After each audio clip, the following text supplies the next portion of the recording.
그것을 세우는 기초, 은받침이 있습니다. 그래서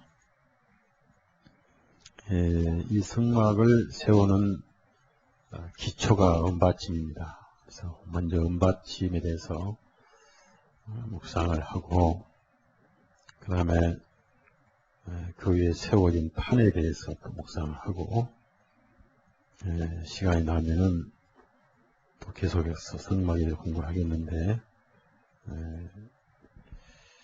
우선 이 성막이 세워져 있는 곳이 사막이라는 것이죠. 사막에는 모래가 많고, 모래가 없더라도 지반이 약한, 즉 기초가 없는, 허물어지고 부서지고 아주 연약한 그런 그 지반 위에다가 집을 지었는데, 받침이 기초가 튼튼해야 되지 않느냐. 그래서 이 집은 반석 위에 세우신 교회에 대한 그림자죠. 그래서 이제 모래 위에 세워진 집은 예수님이 없는, 반석 위에 세워진 집은 예수님 위에 세워진, 복음의 위에 세워진 교회를 의미하는데,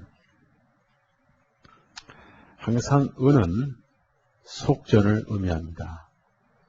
그래서 금은 신성을 의미하고, 은은 속전을 의미하죠. 그래서 다윗이 그 타작마당을 샀을 때 한 군데는 금을 주고 산 기록이 나오고, 한 군데는 은을 주고 산 기록이 나옵니다. 은을 주고 샀다는 것은 사람 편에서 값을 지불했다는 얘기고, 금을 줬다는 것은 하나님 편에서 값을 지불했다는 것입니다.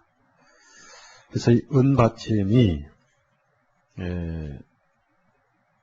이 집을 지탱하는 기초인데, 이 은받침 위에 세워지지 않았더라면은 이 성막은 네 겹의 지붕이 워낙 무거우니까 길이가 이 울타리 뜰 말고 순수한 이 성막 집이 길이가 약 13.5m, 길이가 우리 예배당 비슷한 13.5m, 그리고 넓이가 약 4.5m, 높이가 이제 보통 5m니까 네 겹의 지붕, 맨 위에는 물개 가죽이죠. 그래서 굉장히 무겁기 때문에 은받침이 아니면은 이 집은 무너질 수밖에 없다. 그래서 지반이 약한 힘이 없는 모래 사막에 집을 세워주게 하는 유일한 기초는 바로 은받침이었다는 얘기입니다. 이 은받침이 우리를 세워주게 하는, 하나님의 집으로 세워주게 해주신 예수 그리스도죠. 그래서 모든 그리스도인이 서 있는 것은 복음의 기초 위에 서 있어야 되죠. 복음이 불안하면은 생활도 불안하고, 삶도 불안하고, 교리가 불안하고, 진리가 불안하고, 삶이 불안하고, 교회의 기초가 복음이죠. 내가 복음으로 너희를 낳았다. 정확하게 태어나야 정확한 그리스도인이 되는 것이죠. 그래서 은받침이 총 100개입니다. 100개는 10의 10배죠. 열 숫자는 땅의 완전 숫자입니다. 그래서 은받침 100개가 서 있다. 그 말은 남쪽, 북쪽 80개, 또 서쪽, 남쪽 20개, 이렇게 100개가 서 있는데, 개개인 성도들이 확실한 복음의 기초 위에 서 있는 그림자예요. 그러니까 복음이 확실치 않는 사람은 교회 회원이 될 수 없고, 예수 그리스도 위에 서 있지 않는 사람은 심판대 넘어져 버리죠. 그래서 100개는 지상의 각 개인이 복음으로 거듭나서 그 은혜의 기초 위에 서 있는, 은받침 위에 서 있는. 그래서 총 100개인데 한 개가 한 달란트로 되어 있는데요. 한 달란트는 약 50kg. 그러니까 40에서 50kg. 약간 그 시대에 달란 40에서 50kg 되는데, 보통 여자분 그 체중 비슷합니다. 체중. 그죠? 체중이니까 상당히 무겁죠. 그래서 이것을 100개 했으니까 약 5톤의 은이 들어간 겁니다. 이것을 총 40을 만들었습니다. 100개를 만들어서. 그래서 이제 이 은받침 하나가 40에서 50kg가 되는데, 약 50kg가 되는데, 이 받침이 일단 사막 위에 기초가 놓여집니다. 그럼 아무리 바람이 불고 해도 받침이 튼튼하기 때문에 이 집은 결코 넘어지지 않죠. 무슨 말씀이냐면은, 확실히 복음으로 거듭난 그리스도인은 절대 하나님 앞에 넘어지지 않습니다. 그래서 이 깊이 들어가면 우리가 참 은혜가 되는데요. 모든 성도는 반드시 거듭난 이후에 그 복음의 기초 위에 세워 있는 거예요. 사도 바울은 나의 영화된 것은 오직 하나님의 은혜로다 했고, 내가 이렇게 활동할 수 있는 유일한 근거는 하나님으로부터 얻은 의 때문이다 그랬어요. 내가 잘나서 그런 게 아니다. 그래서 내가 자신있게 섬길 수 있는 것은 하나님으로부터 온 의를 가졌기 때문이다. 그것이 복음의 의죠. 빌립보서 2장 봅시다. 복음의 의입니다.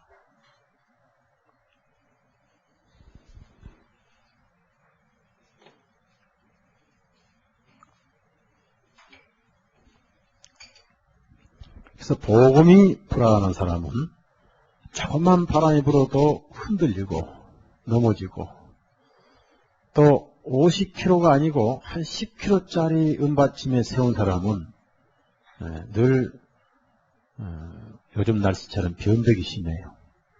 변덕이, 때로는 복음, 때로는 행위, 이랬다 저랬다. 천당 대합실 갔다가 지옥 대합실 갔다가. 빌립보서 2장 8절부터 8절 9절 있습니다. 또한 모든 것을 해로 여김은 내 주 그리스도 3장 8절입니다. 2장 8절입니다. 3장 8절인데 눈이 한물 가서 잘 안 보여요. 3장 8절 있습니다. 또한 모든 것을 해로 여김은 내 주 그리스도 예수를 아는 지식이 가장 고상함이랍니다. 내가 그를 위하여 모든 것을 잃어버리고 배설물로 여기면 그리스도를 얻고 그 안에서 발견되려 하매니, 내가 가진 은은 율법에서 난 것이 아니요 오직 그리스도를 믿음으로 말미암은 것이니 곧 믿음으로 하나님께로 나아가라. 이게 지금 내가 가진 그 말은 내가 자신있게 서 있는 것은 그 말입니다. 그래서 여기서 은은 하나입니다. 하나. 복수가 아니에요. 내가 가진 은은, 그러니까 그 전까지는 의가 없었죠. 의를 가져보려고 발버둥을 치다가 겟세마네 다메섹 가는 길에 되게 두드려 맞고, 그리고 엉뚱한 데서 의를 얻었죠. 죽으라고 의를 세우려고 애를 썼는데, 알고 보니까 그게 하나님을 죽으라고 대적하는 행위였는데, 더 나가보니까 죽으라고 자기 뒷발질에 가시나 찔렸더라. 안 얘기죠. 뒷발질하는, 가시채를 뒷발질하는 내가 불쌍하다. 그런 얘기예요. 하나님은 아무 손해가 없는데, 그래서 내가 이렇게 자신있게 서 있는 것은 오로지 하나님의 의 때문이다 그랬어요. 서달석이라는 인간이 이렇게 설교 강단에 얼굴을 뻔뻔스럽게 내고 설교할 수 있다는 것은 바로 예수님의 의가 아니면 어떻게 이렇게 서서 뻔뻔스럽게 설교할 수 있겠는가. 허물 많고 죄가 많은 사람인데. 그래서 예수님의 의 때문에 서 있는 것이다. 그렇기 때문에 이 은받침이 없으면 이 집은 세워지지 않습니다. 그래서 예수님께서 이 반석 위에 내 교회를 세우리니, 이 반석이 예수님 자신이죠. 저 반석이 아니라 이 반석, 저 돌멩이가 아니라 이 반석. 베드로는 저 돌멩이에요. 예수님은 예수님 자신이 이 반석이죠. 이 반석 위에 교회를 세우리니. 그래서 이 은받침이 사막에 튼튼하고 아무리 바람이 불어도 허물어지지 않는 하나님이 거하시는 거대한 위대한 가치 있는 그 성막, 즉 하나님의 집이죠. 집을 짓는 기초가 됐다는 얘기입니다. 그래서 우리도 우리 마음이 자신 있게 서 있는 근거는 우리가 복음의 받침 위에 서 있다. 그러면 널판 하나하나는 뭘 의미합니까? 널판 하나하나는 개개인 구원받은 성도를 의미합니다. 19절을 보면요. 26장 19절을 보면 출애굽기. 제가 이제 다른 성경을 찾잖아요. 다른 성경 찾으면 그 성경 읽은 다음에는 그거 끝나면 얼른 26장 올라와야 돼요. 그래서 26장 갑시다 안 하더라도 자동적으로 26장까지 올라오셔야 제가 말 한마디라도 좀 전략하고 목소리 한번 외치는데 에너지가 많이 소비되는데 저를 도와주는 거예요. 예. 다시 26장 올라갑시다 안 하더라도 자동적으로 올라와 있으라니 얘기죠. 알았죠? 네, 고맙습니다. 그 19절 보면은 스무 널판 아래 은받침 40을 만들지니 이 널판 아래에도 그 두 촉을 위하여 두 받침을 만들고 저 널판 아래에도 그 두 촉을 위하여 두 받침 만들니. 그래서 여기 보면은 그 판을 만들 때 17절 보니까 각 판에 두 촉씩 내어진. 촉이 뭐냐면요. 판의 밑에 말뚝입니다. 말뚝. 그 못같이 그러니까 그 은받침 한 가운데 구멍을 뚫어요. 은받침 한 가운데 구멍을 뚫으면 이제 이 판때기 양쪽 끝에다가 이렇게 말뚝처럼 좁비닥인데요. 그것을 촉이라고 그래요. 촉. 그럼 이제 촉을 그 은받침에 맞춰서 이렇게 딱 받침 두 개, 촉 하나 받침 두 개거든요. 이런 걸 두 개 이렇게 만들어서, 이렇게 만들어가지고, 이게 판이라면은, 밑에다가 말뚝 뽑아가지고, 이 구멍 때문에 팍 박은단 말이에요. 그럼 서 있겠죠? 이렇게 해서, 이 판 하나가 두 은받침을 이렇게 말뚝을 탁 박았단 말이에요. 그러니까, 은받침 아래에다가, 가운데에다가 말뚝을 박았다, 그 말은. 제가 군에 가서, 옛날 군 생활할 때 너무 충성을 다해서 섬기니까, 제대하기 전에 저보고 뭐냐면, 말뚝을 박으래요. 말뚝 박으란 말이 무슨 말이에요? 예? 아예 군대에서 그냥, 예? 영원히 살아, 이거예요. 내가 정신 나간 사람이냐? 제대했는데, 뿌리를 내린 걸 말합니다. 우리 마음에 뿌리를 내린 걸 말해요. 복음에 뿌리를 내렸다고 말해요. 그러니까 뽑혀요, 안 뽑혀요? 영원히 안 뽑히죠. 이렇게 박아버렸으니까. 딱 맞춰서 박아버렸거든요. 그러니까 은받침하고 이 널판하고 뗄래야 뗄 수가 없어요. 뽑히지가 않아요. 그래서 심은 것마다 하나님이 심지 않은 것은 뽑히되 하나님이 심으신 것은 결코 뽑히지 않습니다. 그러니까 우리 마음의 심지를 어디다가 뿌리를 박아야 돼요? 복음에다가 뿌리를 박아야죠. 그 복음은 예수님 아닙니까? 예수님 가슴에다가 우리 마음을 심어야겠죠. 그렇죠? 그러면 절대 흔들리지 않는데 그 왜 두 촉이냐? 항상 성경의 둘은 뭐라고 그랬죠? 우리 마음에 말씀과 성령님 확실하게 뿌리를 내렸을 때 어디다 우리 촉을 심어야 되느냐? 복음에다가 촉을 심어야 된다. 그러면 개별적으로도 흔들리지 않아요. 그러니까 구원은 먼저 개별적으로 받고 그 다음에 개별적인 게 둘셋 모이면 뭐가 되죠? 예? 교회가 되는 거죠. 그렇죠? 그래서 구원은 개인적으로 받고 개인적으로 모여있는 것이 교회고 그전에는 개인적으로 구원을 받는 거예요. 그러면 한 개인이 구원받아서 어디 가서 혼자 있다, 널판에 혼자 있다 하면은 그게 뭐가 됩니까? 넘어지진 않죠. 그렇죠? 넘어지지 않지만은 하나님이 공개적으로는 살아계시지 않죠. 개인적으로는 살아계셔도 왜 그럴까요? 하나님은 생명이 지난주에 뭐라고 그랬어? 오후에 사랑. 네. 그러면 혼자는 사랑해요? 못해요? 왜 못합니까? 갈비집 가서 혼자 막 먹어도 되고 수고라고 혼자 사랑하면 되지. 사랑 아니죠?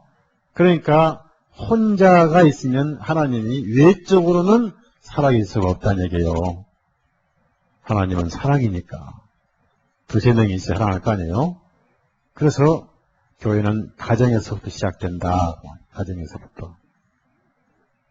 그렇게 해서 이게 모여지면 성막이 되는 거예요. 교회가 되는 거예요.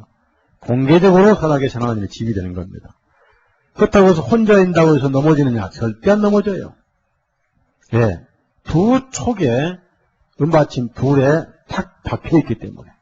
그러면 은받침 두 개는 총 몇 킬로요? 산수도 못해요. 100kg!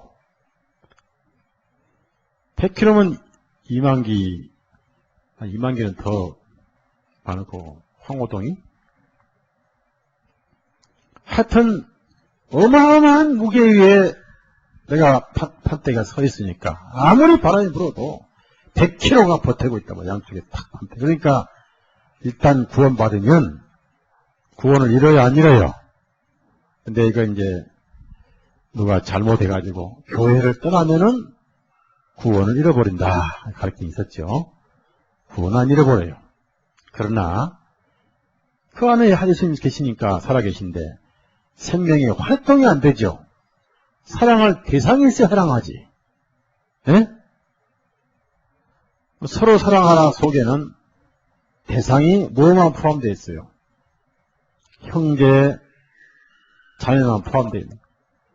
나 구원받았으니까 저 산에 가서 강아지나 열심히 사랑할지니라. 강아지를 부지런히 사랑했다. 하늘에 상이 있어요, 없어요? 예? 있어요, 없어요?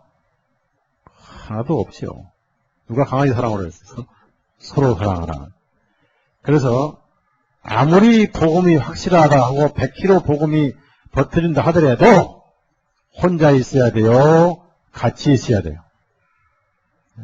오늘 알았으니까 책임져야 됩니다. 예? 예? 책임져야 돼. 알았으니까.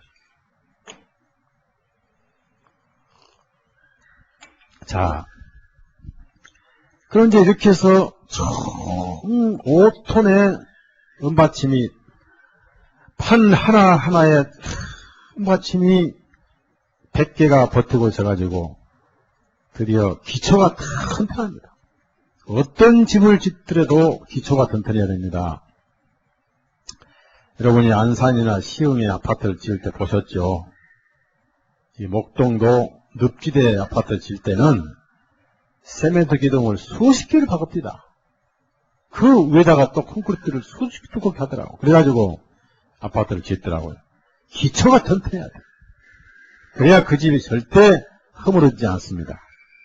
그래서 이 은 100개는 예수님의 핏값인데 세상에 값을 치른 양이죠.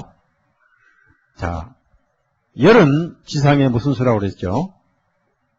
열의 100이니까 세상에 대한 값을 치르고도 넘쳐 흐르죠. 예? 그래서 우리 예수님께서 세상의 죄값을 치르신 분이에요.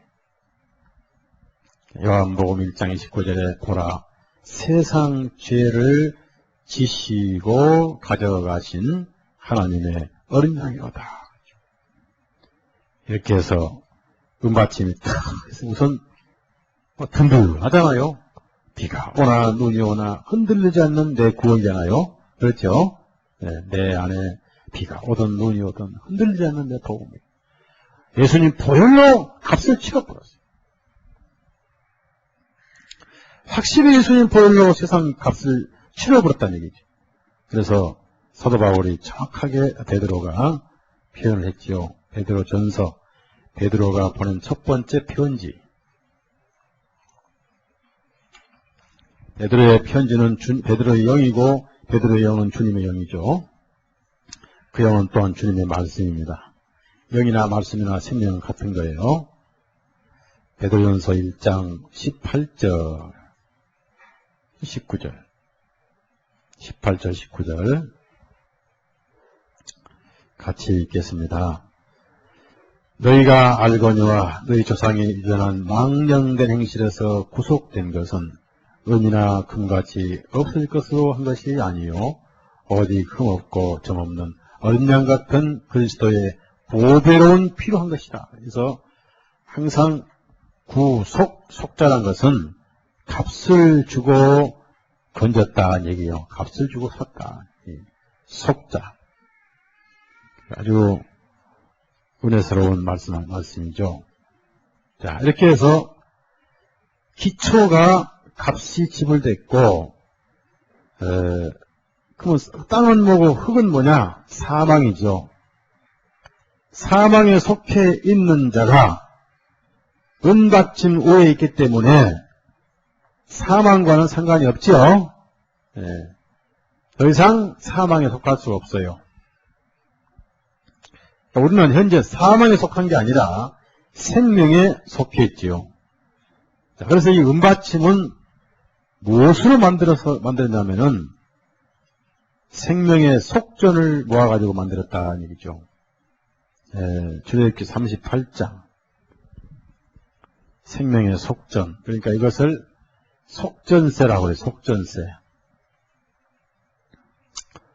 이런 것을 이제 오해해가지고 바티칸에서 속죄권을 팔아먹었죠. 속죄권. 바티칸 사기꾼들이 속죄권을 팔아먹었죠. 요즘도 속죄권 팔아먹더라고. 1,000번제를 돈으로 끄집어내더라고요. 저도 좀 그런 기술이 있었더라면 고생을 좀 덜 할 건데 말이에요. 출애굽기 38장 24절부터 27절까지 같이 읽습니다. 성소 건축 비용으로 들인 금은 성소의 세겔대로 29달란트와 730세겔이며 조사를 받은 회중에 들인 은은 성소의 세겔대로 100달란트와 1775세겔이니 조사를 받은 자가 20세 이상으로 60만 3,550명인 즉 성소의 세겔대로 매인에게 은 한 배가 곧 반세겔씩이라.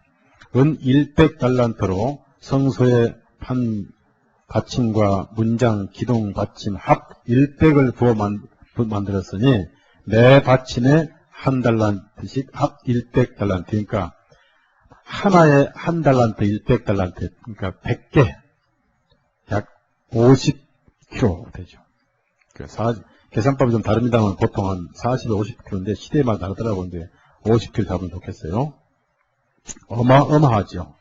그러면 이것이 뭡니까? 우리가 성소의 세겔대로 속전을 내는 사람만 이스라엘 호적에 기록이 되죠. 호적에.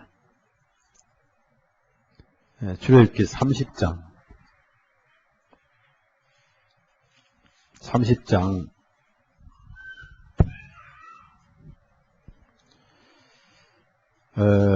이걸 낸 사람만 이스라엘 호적에 기록이 돼서 이스라엘 사람이라고 인정을 받아요. 11절에서 16절까지 있습니다. 여호와께서 모세에게 일러가라사대 내가 이스라엘 자손의 수요를 따라 조사할 때 조사받은 각 사람은 그 생명의 속전을 여호와께 드릴지니 이는 그 계수받을 때 그들 중에 오력이 없게 하려고 합니다.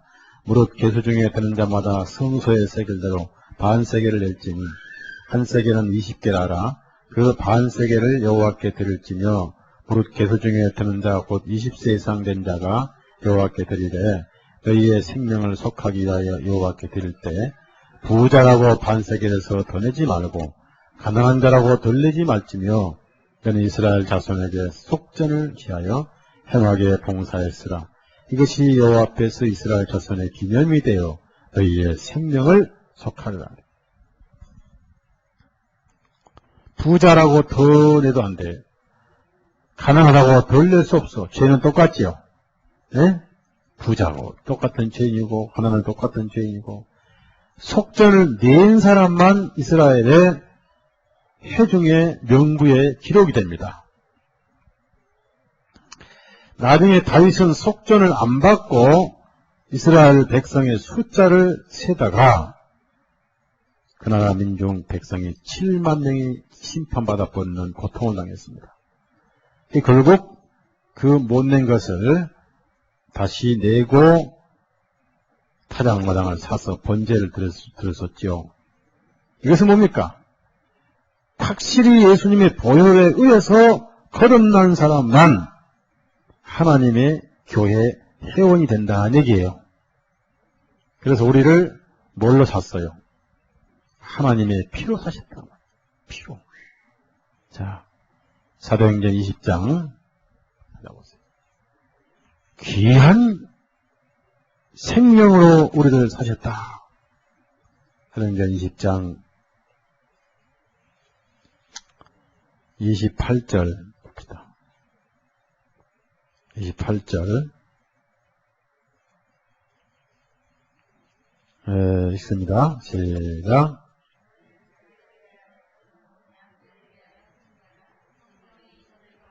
너희로 감독자를 삼고 하나님께서 자기 피로 사신 교회를 피로 사셨어요. 또 계시록 5장 9절 계시록 5장 9절 피로 사셨단 말씀 굉장히 중요해요.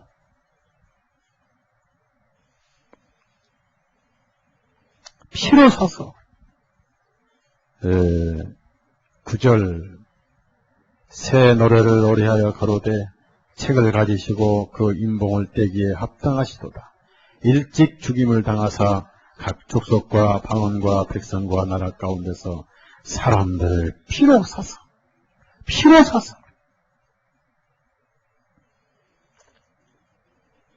그래서 피로 사서 이 속전을 낸 사람만 이스라엘의 회중이 된 것처럼 확실히 예수님의 보혈로 죄를 사함받은 사람만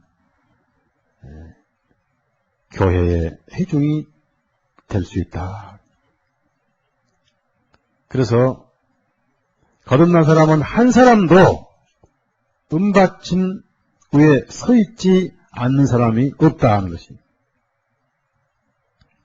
근데 많은 그리스도인들이 은받침 한쪽에는 은받침 한쪽에는 돌받침 자꾸 복음이 헷갈려요. 흔들리고. 그래서 일부러 하나님께서 마음 놓을 수 있도록 전혀 세상에 속하지 않는 것을 증명할 수 있도록 무겁게 은받침을 만드셨어요. 50kg씩이나. 이것을 뭐라 합니까? 따라합시다. 확실한 복음. 그래야 서 있는 거예요. 우리 마음도 서 있는 거예요. 복음이 헷갈리면 안 돼요. 단번 속죄가 아니라 여러 번 속죄가 되면 안 돼요. 일시불이 돼야지 할부가 되면 안 돼요. 그렇죠? 다 이루었다가 돼야지 주기도문이 되면 안 돼요.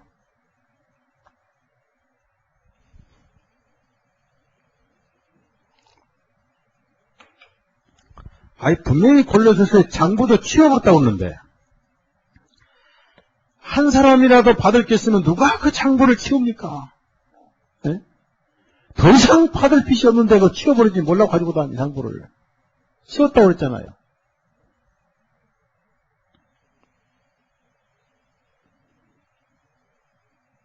(10년) (20년) 들은 그 귀는 도대체 무슨 귀인지 모르겠어요.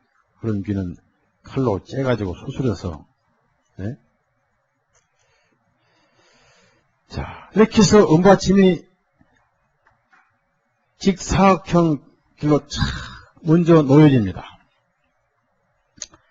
교회가 세워질 때는 항상 복음이 먼저 전해져야 되겠죠. 그렇죠? 네. 자, 복음부터 깨달아야 돼요. 생활부터 배워야 돼요. 아기를 낳아서 젖을 먹여요. 낳지도 않고 젖부터 만들어요. 그렇죠. 복음이 항상 먼저 갑니다. 복음으로 먼저 낳고 나서 교회란 집을 짓는 거예요. 이 일을 누가 했으니까? 사도 바울이 했어요. 먼저 가서 했어요. 사방에 가서 먼저 은받침부터 놨어요. 고린도가에서 은받침 놓고 그 다음에 널판 세워서 고린도 교회가 세워졌어요. 에베소 가서 은받침 놓고 에베소 교회가 세워지고 이게 사도 바울의 사역이었습니다. 그리고 나중에 그 집을 관리하는 목회자를 세웠다는 거예요. 중요한 것은 복음이에요. 먼저 복음이 가서 집을. 그래서 복음 전한 자는 목사보다 더 위대하죠. 목사보다 더 위대한 복음 전한 자. 선지자, 복음 전한 자. 목사보다 앞선 게 복음 전한 자입니다. 빌립보서 4장. 그런데 오늘날은 복음 전한 자, 목사가 따로 분리되어 있지 않죠. 목사가 복음도 전하고 목회도 하고 그러니까 이제 11절 보세요. 세 번째로 귀한 존재입니다. 11절 보니까 에베소서 4장. 에베소 사람 안 했던가요? 에베소 4장 11절. 그 얘기하면 에베소서다 하고 알아차리셔야지 꼭 말씀 한두 번 들었어. 에베소 4장 11절 같이 읽어요. 그가 혹은 사도로 혹은 선지자로 혹은 복음 전한 자로 혹은 목사와 교사로. 여기서 사도가 1번입니다. 사도는 구약의 선지자보다 더 위대합니다. 선지자와 사도는 다릅니다. 예수님이 직접 파송하신 분들은 사도입니다. 선지자들은 예언가고 그때그때 불렀지만 직접 부르신 사도예요. 그래서 사도가 제1번이고 두 번째가 선지자예요. 세 번째가 복음 전한 자입니다. 그 복음 전에서 은받침을 놓아놓으니까 이제 그 위에 목사와 교사가 교회를 세우는 거예요. 복음 전한 자가 얼마나 중요합니까? 얼마나 위대합니까? 천사들도 살펴보기를 원한다. 그래서 어떻게 하든지 복음 전한 자에게 힘을 주고 격려를 하고 밀어줘야 돼요. 천사들도 못한 일을 하거든요. 천사 중에 가장 끝발이 권력 있고 권위가 있는 가브리엘이 내려왔어도 베드로만큼 못했어요. 왜 그럴까요? 네? 또 다른 천사가 왔다 할지라도. 왜 그러냐면은 천사는 뭘 못 전해요? 바로 그겁니다. 그러니까 천사가 복음 전하면 몰라고 베드로 불러요. 옆바까지 가서. 오늘 집에 바로 전해버렸지. 복음은 사도들만 가지고 있었던 거예요. 그래서 옆바에서 베드로를 불러가지고 베드로가 복음 전했을 때 거듭났죠. 보넬로의 가정이 구원을 받았죠. 자, 이렇게 해서 이제 은받침이 탁 세워졌다. 우리가 복음을 깨달아서 이제 세워졌다면 드디어 개개인이 이제 그 위에 세워지기 시작한 널판이 세워지기 시작해요. 널판은 성도 개인의 한 사람 한 사람이 모아져가지고 두세 사람이 모여서 복음의 은받침 위에 세워져서 주님의 교회가 세워지는 거 말이에요. 그러면 에큐메니컬 교회는 뭐냐? 은받침 위에 세워진 사람, 돌받침 위에 세워진 사람, 흙받침 위에 세워진 사람, 시궁창 위에 세워진 사람이 모여서 섞어가지고 우리 함께 해보자. 이게 에큐메니컬이에요. 이걸 음식에서는 무슨 음식이에요? 짬빵, 비빔밥. 원래 짬빵은 돼지가 먹는 거예요. 짬빵. 귀신이. 거기는 귀신의 집이죠.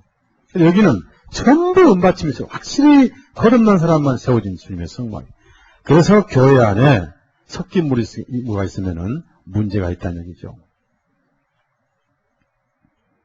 그리고 복음을 확신하는 사람들은요, 말이 별로 없어요. 그리고 어지간한 다 참아내요. 어차피 다 자기가 죽었으니까 복음이 불확실한 사람은 어찌 그렇게 말도 많고 불만도 많고 매사에 문제거리예요. 매사에. 다른 여러 심령들의 아픔을 주고 고통을 주고 자꾸 문제를 일으켜요. 그래놓고도 또 안 그런 것처럼 복음은 제일 먼저 많이 하는 척하죠.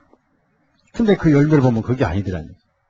문제가 많아요. 왜 그렇습니까? 심령이 안정이 안 돼 있거든. 그렇죠? 심령이 떠 있어. 복음이 불확실한 사람. 자, 은받침이 50kg, 100kg가 마음을 탁 붙들고 있으니까 흔들려요, 안 흔들려요? 오늘 몇 킬로? 100kg.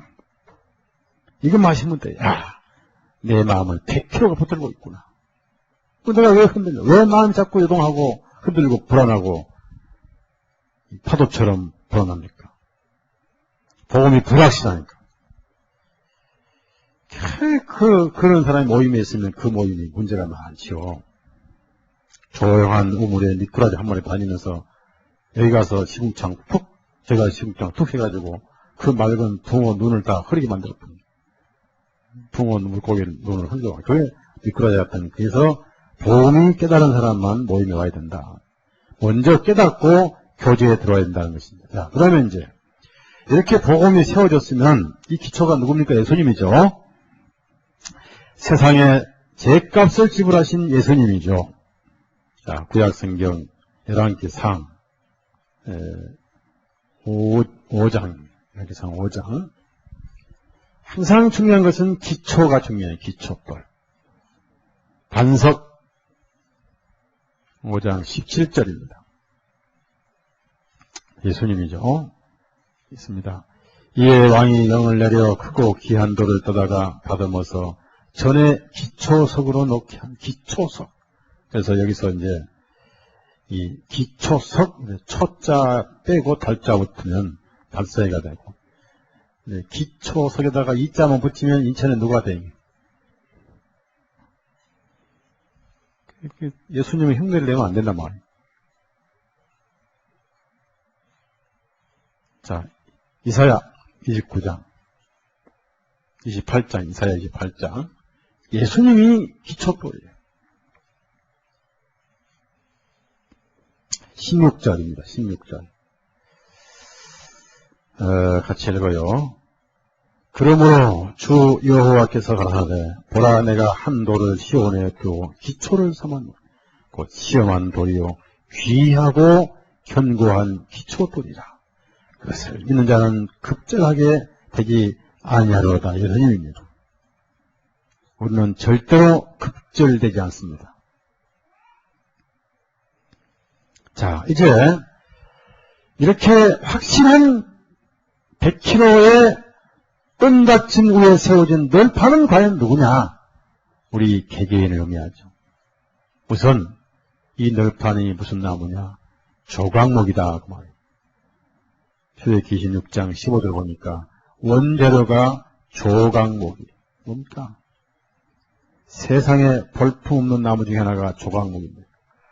우리 인간이 아무리 잘나고 똑똑해도 하나님이 보실 때는 사막의 쓸모없는 마른 나무 같은 것이고, 그리고 이 나무는 불태워지기에 딱 알맞는 나무이죠. 우리가 살아오면서 예수님 빼버리면 가시와 엉겅퀴만 냈던 못된 나무들이었죠. 예?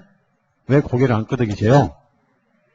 여러분 좋은 나무, 여러분 좋은 나무였어 그러면? 못된 나무였습니다. 가시와 엉겅퀴를 내서 남을 아프게 하고 찌르고. 그래서 불태워보기에 탁 알맞는 쓸모없는 나무가 우리 모습 아닙니까? 그리고 어디에다가 뿌리를 내렸습니까? 사막 땅이니까 사막일수록 물이 귀하니까 뿌리가 깊겠어요, 약겠어요? 예? 세상에다가 깊이 뿌리를 내리고 살았던 우리 아니겠어요? 발걸음이 무거워서 뿌리가 너무 깊이 박혀서 아무리 앞을 가도 뿌리가 안 뽑혀서 뒤돌아보다가 소금 기둥이 된 사람이 누구예요? 노세 부인 아니겠습니까?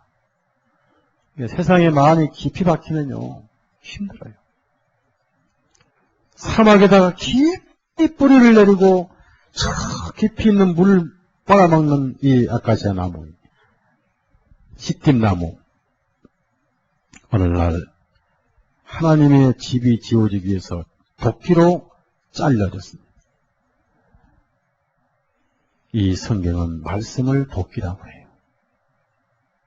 우리가 어느 날 말씀을 듣다가 집회에 참석했다가 내가 얼마나 못된 나무인가, 얼마나 악한 자인가 하고 우리 양심에 말씀의 도끼를 한 방 맞았지요. 예? 한 방 맞고 주여 천부여 의지할 데 없어 손들어 봅니다 하고 가슴을 치고 그리고 그 나무가 땅에 엎드려졌죠. 뿌리로부터 잘려버렸죠. 우리 마음이 이 세상에 내린 뿌리로부터 말씀으로 잘려버렸단 말이에요. 그것이 어떻습니까? 자기를 부인하고. 그래서 구원받은 사람들은 이 세상 뿌리가, 우리 마음의 뿌리가 끊겨버렸다. 이제 더 이상 땅에다가 뿌리를 내리지 않죠? 왜? 세상에 속한 자가 아니기 때문에. 맞죠? 그때부터 저 높은 곳을 향하여 10년 가다 간 사람, 20년 가다 간 사람, 뿌리 잘리자마자 한 3시간 만에 입성한 사람도 있었죠, 성경에? 이름은 모르지만 직업이 뭐요? 예? 날강도.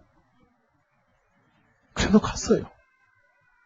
직업의 강도가 천당 같다. 이게 정말 은혜 아니겠어요? 예. 저 높은 곳을 향하여. 그래서 우리는 세상에 속한 자가 아니다. 이것을 확실히 알고 살아야 돼. 말씀의 도끼로 뿌리가 잘려버렸으니 우리 마음이 세상을 향할 수가 없죠. 요한복음 17장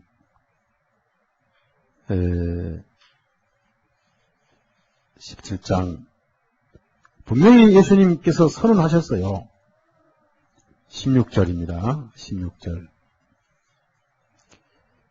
속했다는 것은 그쪽 식구요 묶여 있다는 것이죠. 그런데 우리는 복음을 깨달을 때 마음이 잘려버렸어요. 뿌리로부터 잘려버렸어요. 그것이 외적인 간증이 침례죠. 네?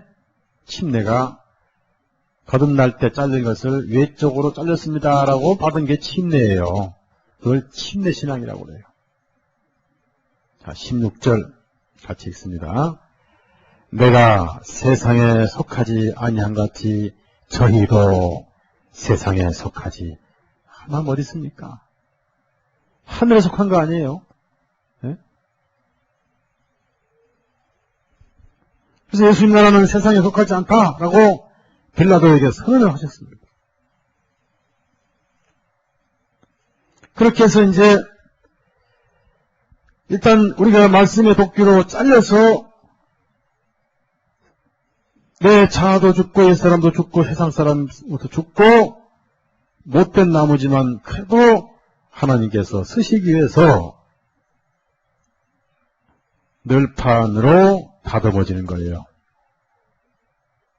교육이죠, 교육. 배우고 확신한 일에 거하라. 불퉁 나오는 것도 잘라내야 되고, 구부러진 것은 반드시 해야 되고, 성격이죠. 성격을 그대로 살려야 돼요, 죽여야 돼요. 예? 자, 급한 성격 계속 가지고 가야 돼요, 교회 안에서 죽여야 돼요. 느긋하고 만만디 성격 교회 앞에서 바꿔야 돼요, 그대로 가지고 가야 돼요. 예? 성격도 예수님 성격으로 바꿔야 돼요. 그게 교육이에요. 그게 대태질이에요, 대태질. 교육하고, 어쨌든 우리가 교육을 받으면서 바꿔줘야 되고, 그 다음에 우리의 껍질이 벗겨져야 되겠죠. 하나하나 옛 생활, 또 습관, 잘못된 거. 이게 교육이라고 그래요, 교육. 성도의 교육. 그래서 우리가 자라가면서 그걸 성화라고 그러죠, 성화.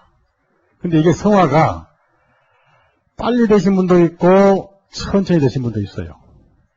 그건 어쩔 수 없어요. 어떤 분은 빨리 성화되신 분도 있고 어떤 분은 천천히 성화되신 분도 있는데 분명한 것은 성화되고 싶은 마음이 있다는 거예요. 예. 그 마음은 다 있는 거예요. 근데 환경에 따라 달라요. 시대를 잘 태어나야 되고 또 영적인 환경을 잘 태어나야 되고 또 가정 환경도 중요한 거예요. 가정이 전부 그리스도인 환경이라면은 금방 성화되죠. 근데 가정이 혼자 구원받았다 참 어렵습니다. 예. 그러나 확실히 닮아가고 싶은 본능은 있다는 거예요. 예. 이것이 새 생명 받은 성도의 특징입니다. 자, 이렇게 된 다음에 촉이 세워져서 드디어 은받침에 말뚝이 받친다 그 말이에요. 그러면 복음에 딱 세워져 가지고 성막을 세울 수 있는 판이 세워진 것이죠. 이렇게 해서 교회가 세워지는 모습을 해서 볼 수 있고, 근데 분명히 여기까지는 개개인이에요, 개개인. 아무리 구원받고 확실한 복음에 서 있다 할지라도 개인이 있으면 혼자는 열매가 없습니다. 반드시 건물 안에서 그러한 판때기가 모여져 가지고 집이 지어지고 건물 안에서 이 제장이 일을 하고 섬기는 것이지 판때기가 혼자 서 있으면 집이 지어질 수 없다 하는 거. 그래서 이것을 하나하나 맞춰가지고 드디어 울타리가 만들어지는데 거기에 뭐가 필요합니까? 바로 띠가 필요하더라 아닙니까? 띠가. 그래서 띠를 만드는데 띠를 만들 때는 5개씩 띠를 만들었더라는 얘기죠. 그러니까 외편으로 양편이죠. 바깥편으로 띠를 만들고 안편으로 띠를 만들고 그 다음에 가운데 또 보이지 않는 띠가 있어요. 아주 중요한 그 가르침인데요. 먼저 띠를 좀 봅시다. 26절부터 30절까지 하시겠습니다. 26절까지 있습니다. 너는 조각목으로 띠를 만들지니 성막 이편 널판을 위하여 5이요. 성막 절편 널판을 위하여 5이요. 성막 뒤 곧 서편 널판을 위하여 5이며 가운데 이 널판 가운데 있는 중간 띠는 이 끝에서 저 끝까지 미치게 하고 그 널판들을 금으로 싸고 그 널판들의 띠를 꿰일 금고리를 만들고 그 띠를 금으로 싸라. 너는 산에서 보인 식양대로 성막을 세울지. 이거 보면은 5씩 그러니까 총 20개니까 5개씩 이렇게 띠를 묶었어요. 5은 항상 안식이죠. 교제 가운데 안식을 확인하는 것입니다. 교제 가운데. 그래서 교회는 가족적인 교회가 좋다. 수가 몇천 명, 몇만 명도 좋겠지만은 몇만 명, 몇천 명, 몇만 명도 반드시 서로 삶을 확인하고 서로 깊이 교제하는 가족적인 교제가 중요하다는 것이죠. 이것은 외적으로 보이는 띠입니다. 그 다음에 외적으로 보이는 띠가 있는가 하면은 안쪽의 띠는 끊어지지 않고 끝에서 끝으로 이어져요. 28절 보면 널판 가운데 있는 중간 띠는 이 끝에서 저 끝까지 미치게 하고 있습니다. 그래서 이게 보이지 않는 띠가 더 중요한데요. 출애굽기 36장에서 나옵시다. 36장 33절에 만들 때 이제 만드는 거예요. 그러니까 왼쪽으로, 안쪽으로, 바깥쪽으로 보이는 것은 5씩에서, 5널판씩 하나씩이니까 5개씩 하나씩. 그리고 한 가운데, 보이지 않는 가운데 구멍을 뚫어서, 하는 뜰판은 연결되어 있어요. 자, 33절부터 34절까지 같이 있습니다. 그 중간 띠를 만들되, 널판 중간 위 끝에서 저 끝에 미치게 하였으며, 그 널판들을 금으로 싸고 그 널판의 띠를 뗄 금고리를 만들고 그 띠도 금으로 쌌더라. 그러니까 이 가운데 띠는 끊어지질 않았어요. 이게 뭘 말합니까? 예수 그리스도의 성령에 의해서 모든 성도들은 영이 연결되어 있다는 얘기죠. 중간에 끊어지면 안 되죠. 울타리가 허물어져 버리니까. 그것이 성령님의 교통을 의미합니다. 그러니까 성령님의 교통은 눈에 보이지 않지요. 마음이 전부 하나가 되죠. 그렇게 해서 울타리가 전부 연결돼 가지고 혼자 서 있으면은 울타리가 될 수 없는데 가운데 기둥이 전부 가운데 띠가 연결돼 가지고 직사각형 울타리를 전부 세워주기 때문에 밖에서 아무리 5개씩 묶여있는 띠를 하나 뗀다 하더라도 가운데 띠가 연결되어 있기 때문에 중간중간 5개씩 울타리가 무너지지 않는다. 그래서 하나님께서 세우실 때 밖에는 5개씩 묶여있다 할지라도 안에는 하나가 끼어 연결되어 있기 때문에 이 집은 허물어지지 않는 집이 된다는 얘기죠. 이것이 예수님의 교회입니다. 그러면 띠는 뭐냐? 여러 가지 의미가 있지만은 에베소서 4장 첫째가 사랑이죠. 사랑과 진리는 같이 동반되죠. 사랑과 진리. 에베소 4장 같이 읽어요. 1절에서 여기서 제일 중요한 단어 중에 하나가 하나라는 단어입니다. 하나. 이것이 각 널판이 서로 서 있게 하는 띠죠. 띠. 4장 1절부터 6절까지 같이 읽습니다. 그러므로 주 안에서 갇힌 내가 너희를 권하노니 너희가 부르심을 입은 부름에 합당하게 행하여 모든 겸손과 온유로 하고 오래 참음으로 사랑 가운데서 서로 용납하고 평안에 내는 줄로 성령의 하나 되게 하신 것을 힘써 지키라. 몸이 하나요 성령이 하나이니 이와 같이 너희가 부르심의 한 소망 안에서 부르심을 입었느니라. 주도 하나요 믿음도 하나요 심내도 하나요 하나님도 하나이시니 곧 만유의 아버지시라. 만유에 계시고 만유를 통일하시고 만유 가운데에 계시도다. 여기서 가장 중요한 단어는 하나라는 얘기예요. 하나. 그러니까 내적으로 띠가 하나가 돼서 울타리가 하나로 묶여진 것은 바로 여기서 사랑이라고 강조하죠. 사랑만이 하나가 될 수 있다 강조를 하는 거예요. 띠가 하나야 된다. 중요한 것입니다. 그러면은 사랑이 하나가 되려면 뭐가 하나야 돼야 돼요? 진리가 하나가 돼야 돼요. 진리가. 그래서 믿는 것과 아는 일에 하나가 된다. 믿는 것만 하나만 되게 안 되고 아는 것도 하나가 돼야 돼요. 13절 보시면은 이어진 말씀이죠. 그 하나가 되기 위해서 세워진 것이 뭐예요? 사도, 선지자, 복음 전하는 자, 혹은 목사, 교사예요. 하나가 되기 위해서 세워진 게 뭐예요? 선지자, 사도, 복음 전하는 자, 목사, 교사다. 13절 보면은 우리가 다 하나님의 아들을 믿는 것과 아는 일에 하나가 되어. 그래서 믿는 것과 아는 일에 하나가 되어.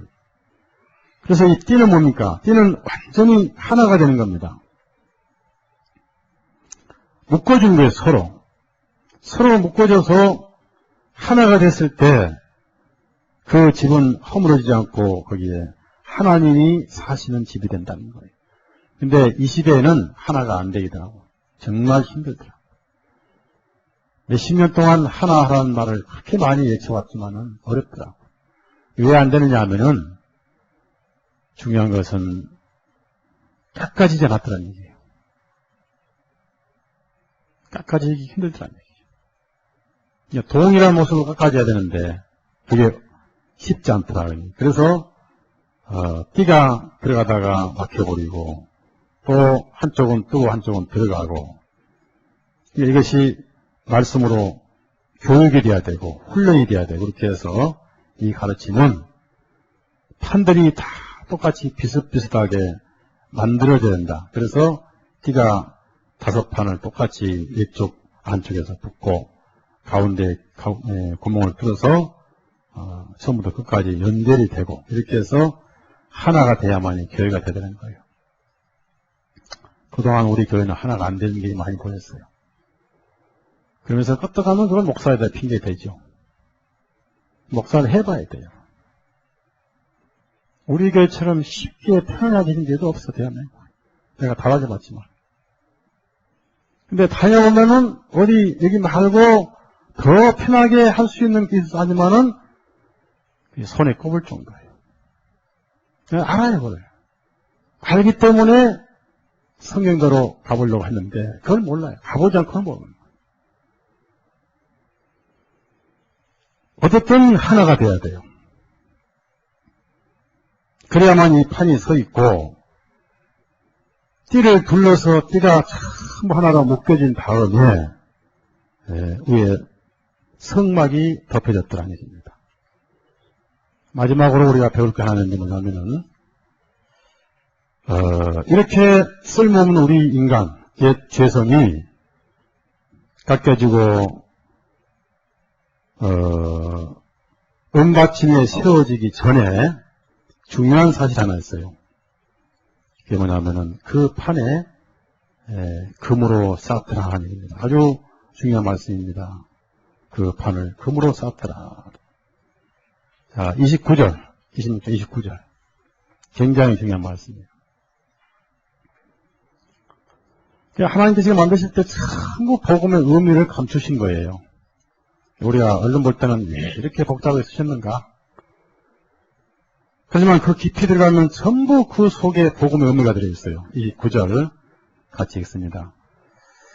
그 널판들을 금으로 싸고 그 널판들의 띠를 뗄 금고리를 만들고 그 띠를 금으로 싸라. 너는 산에서 보인 식양대로 성막을 세울지니라. 그 널판들을 금으로 싸고 그랬습니다. 이것은 믿음으로 칭의가 입혀진 것이요. 칭의. 그러니까 실 속성은 쓸모없는 조각 아카시아 나무 덩어리인데 널판으로 이것을 쌌을 때는 외적으로 볼 때는 금덩어리잖아요. 금덩어리. 바로 하나님 보실 때는 귀한 성도란 얘기죠. 예수님 밖에서는 쓸모없는 불태워지고 말라빠진 조각물에 불과하지만은 복음 안에서는 너무 귀한 개체더라 말이에요. 개체는 금으로 싼 금판이더라. 그래서 우리가 이렇게 조각목 같은 사막에 쓸모없는 나무였는데 은혜로 말미암아 덧입혀져 가지고 예수 그리스도의 은혜로 쌓여서 예수 그리스도로 옷 입혀져서 실상은 쇳덩어리고 나무덩어리지만은 우리의 신분은 금처럼 귀하고 성도 한 지체 한 지체가 하나님 볼 때는 너무 귀한 존재들이라고 말입니다. 그래서 예수님 때문에 빛이 나는 속성은 옛사람인데 우리의 신분은 예수님의 이름으로 덧입혀지고 예수님의 이름으로 쌓여진 금판 같은 존재라는 것. 이것이 이런 금판이 쭉 서가지고 빛나는 성막이 됐다는 얘기죠. 이것이 교회예요. 그래서 중요한 것은 이 교회를 세우신 목적이 뭐냐? 하나님이 살아계시기 위한 것이다. 거기서 뭘 하시느냐? 죄를 사해주고 죄인을 만나주시는 집이더라고 말이에요. 그래서 오늘 이 26장에 이제 빠진 부분은 4겹의 지붕입니다. 1절에서 14절까지 4겹의 지붕인데 오늘 이제 다음 주에 우리가 또 묵상을 하고 오늘은 은받침. 우선 예수님이 세상에 오셔가지고 세상의 죄를 속죄하신 은받침이시고 우리 개인적으로는 우리가 깨달은 사실 우리 마음속에 가장 중요한 것은 바로 은받침이죠. 아무리 촉이 바로 세워지고 나무가 잘 펴진 하더라도 받침이 불확실하면은 이 나무는 세우지 않습니다. 이것이 기초가 복음이에요. 복음의 기초가 확실해야 돼요. 이 기초 위에 판이 세워져서 교회가 세워진다는 거예요. 그래서 제일 중요한 것은 은받침이라는 겁니다.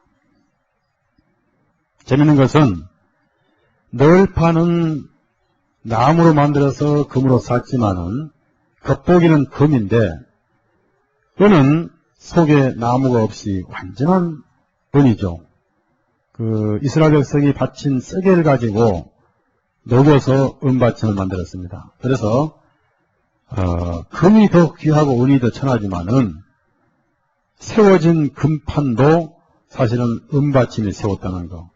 그래서 중요한 것은 아무리 지붕이 좋고 널판이 좋고 나무도 파더라도 이것을 사막에서 지탱해 주는 것은 은받침이더라는 얘기입니다. 제일 중요한 것은 복음이죠. 복음이 확실해야 된다.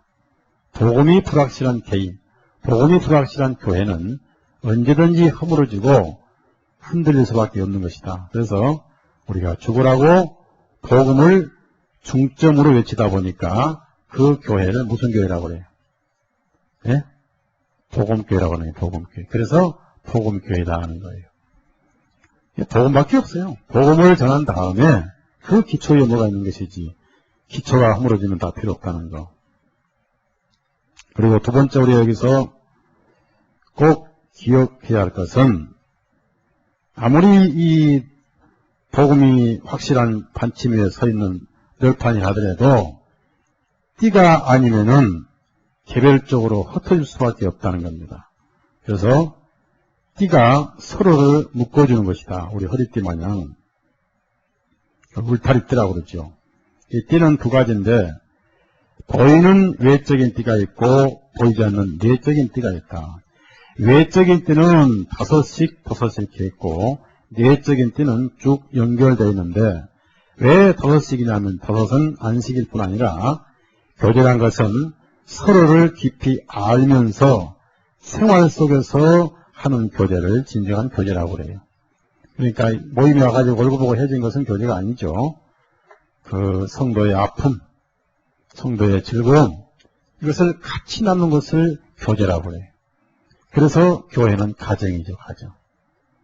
가정이 그것이 숫자가 적은 건 절대 스스로 위로하는 건 아니고 수가 많든 적든 슬픔과 눈물과 고통을 같이 나누는 것을 다섯씩 외적인 교제라고.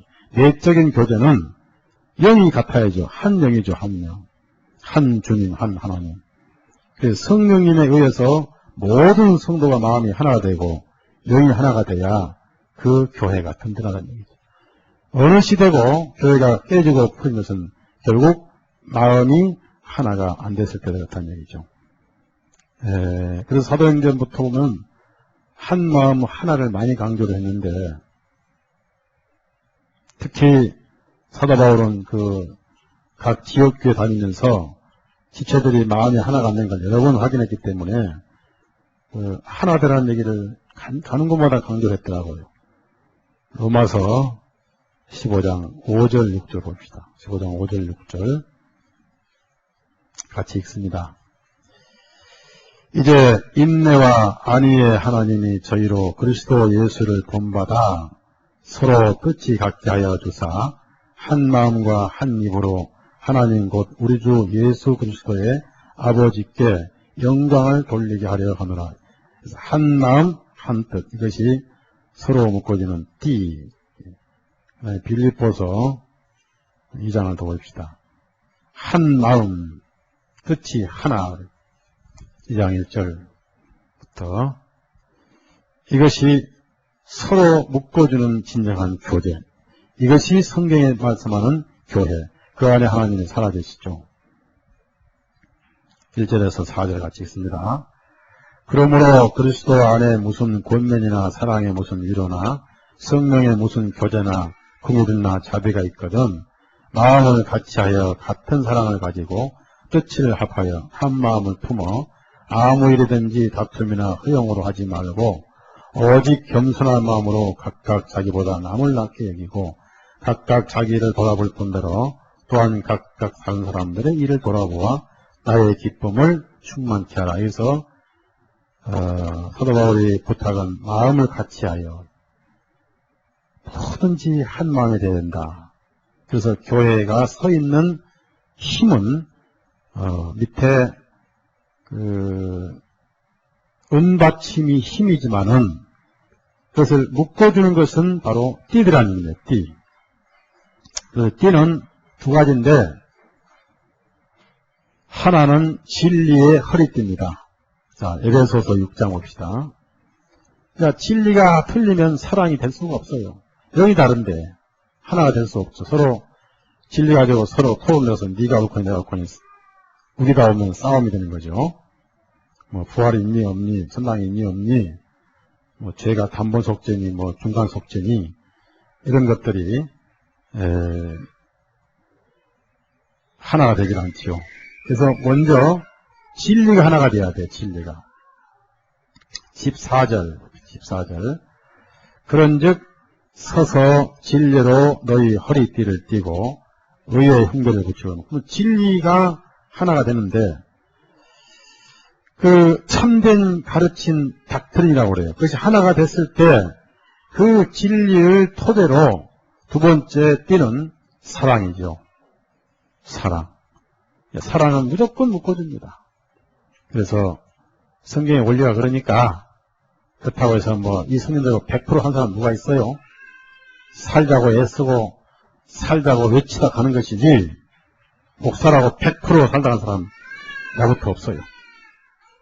다만 살고 싶은 소원은 있다 그 말이에요.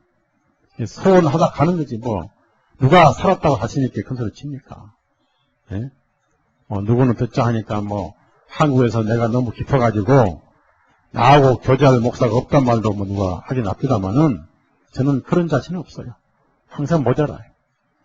그냥 죽을 때까지 외치다 하고 싶은 마음은 간절해. 그게 제 소원. 그러다 되면 좋고 뭐 안 되면 할 수 없고. 네, 기도합시다.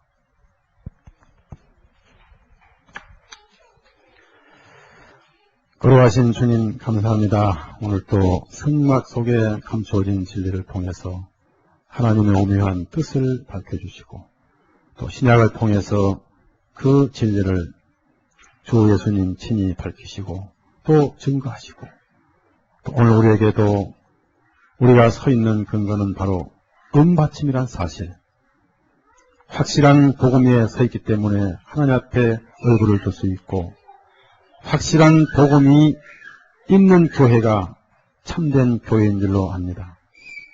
우리가 이 은받침에 쓸쓸한 사막 땅에 세워진 교회임을 기억하고 흔들리지 않는 믿음과 확고부동한 복음 안에서 가기를 원하옵고, 또한 우리 쓸모없는 사막의 마른 나무 같은 우리 모습이 말씀의 도끼로 찢겨지고 부서지고 잘라져서 우리가 하나하나 우리의 의지도 깎여지고 우리의 습관도 깎여져 가면서 동일한 조각목으로 바꿔져 가더니 이 확실한 복음의 기초에 뿌리를 내리고 우리의 외적인 모습에 드디어 금으로 더 씌워져서 초라한 우리였지만 예수 그리스도 안에서는 참으로 빛난 성도로 이렇게 영광을 받고 우리의 가슴으로는 진리의 띠가 연결되어 한 믿음, 한 성령님, 한 주님을 모시고 한 마음을 가지고 하나가 되었을 때 말씀과 성령님이 흐르고 우리의 외적 삶에서도 5개씩 띠가 묶여져서 참으로 삶 속에서 서로 교제하며 아픔도 함께하고 기쁨도 함께 누리는 이것이 참된 교제인 줄로 압니다. 이렇게 세워졌을 때 그 위에 덮개가 씌워지고 하나님의 영광이 넘칠 줄로 압니다. 이 원리를 아는 것으로 끝나지 말고 우리가 남의 탓을 하기 전에 우리 자신부터 돌아보며 그렇게 하도록 애를 쓰는 삶을 살게 하시고 설령 그렇게 못살았다 할지라도 중심을 보시는 주님께서 살고자 하는 그 애쓴 마음을 보실 때 최선을 다한 삶으로 인정받을 줄로 압니다. 진리를 들었사오니 그대로 행하다가 가게 해 주옵소서. 예수님 이름으로 기도드려 싸움나이다. 아멘. 마치겠습니다.